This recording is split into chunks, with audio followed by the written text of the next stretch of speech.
Well, it's been another couple weeks, so I think it's time for another warehouse update. I'm on a tripod now, so it's not so shaky. Sorry about the last one. I guess the big news is that everything is rented out. You can see back here, Unit 2 has been rented out, and I've also rented out my old unit, Unit 9, which means we are at 100% occupancy right now, which feels good. The other big news is we got a new roof. For those that don't remember, our roof was in pretty bad shape. A complete replacement of the roof would have been between $80,000 to $120,000. So we were looking for a solution to buy us 5 to 10 years, and that solution was spray foam. The company was able to knock it out in a weekend, and the first thing they did was cover up all the old skylights that were leaking. Then they sprayed the entire roof with a primer. Then they sprayed the whole thing with about 1 inch to 1.5 inches of the insulation itself. The company worked with us so that we didn't have to spray foam the entire roof, which wasn't necessary. All we had to spray was Unit 5, half of the building next to it, and then the entire ridge and all of the skylights. So in this way, we were able to fix all the troubled spots and not spend a fortune, like 40 or 50 grand it would have cost to spray the entire roof. So the roof was pricey, but I'm definitely glad to have it done. And speaking of pricey, I did end up writing more checks than we had money for in the account. So we did get approved for a loan to pay for the roof, the $17,500, but the thought of paying $4,000 in interest, because it was a 9% loan, 9% APR, I just couldn't stomach it. So even bigger news, I sold our truck. The Dodge is gone, and I bought this little gem over there. I'll show you that in a second. So I bought our Dodge for $10,000 and I sold it in one day for $13,500. The next day I went and bought this 1996 pickup. It's a Nissan pickup with 178,000 miles, although I think that odometer's been rolled back. But I got it for $800. I replaced the sign, which was good, and I decided to only do one side. If you remember, this used to be a two-sided sign, but there's just no reason to pay the extra $300, I think it was, for the traffic coming from the concrete crusher to see it both ways. So it was $300 for a new sign, and I put it up myself. I painted the post to make it look a little nicer.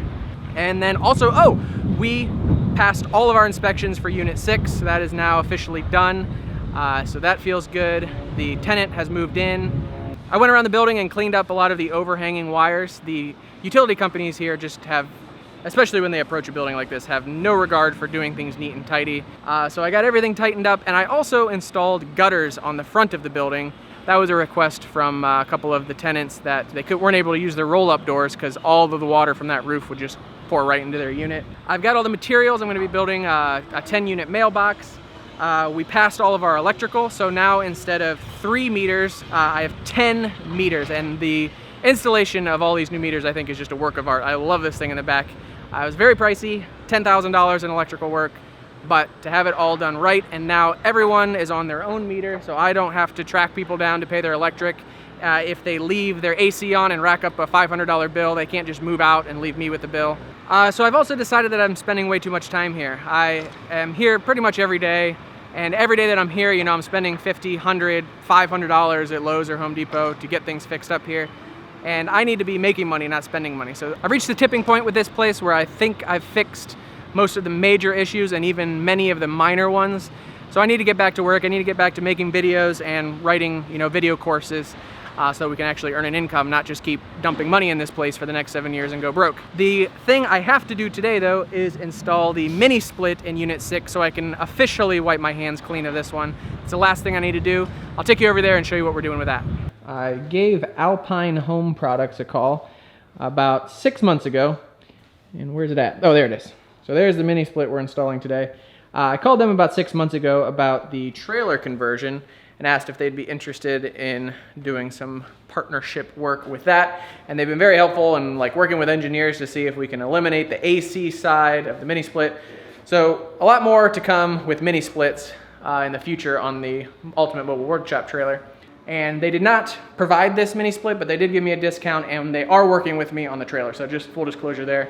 But today we are just going to install one here because I want to test it out as I need to replace AC units in all of these warehouses, putting mini splits in instead of conventional forced air. I'll save my opinion of the performance until it's actually up and running, but I can say the installation was pretty simple. It was just about an hour of work. I'd like to thank Alpine Home Air Products. This is the BLUERIDGE system. You can find a link in the description, and of course you'll hear more about them in the future once we get back to work on the trailer. There's just not really too much to show you. It's just taking some wrenches, and it's just 2 connections there, and then the drain hose.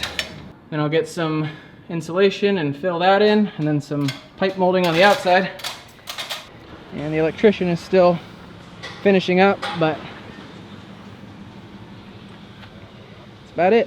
The last thing I did this week was set up my final temporary shop before the old owner removes his stuff and I get the whole unit to myself.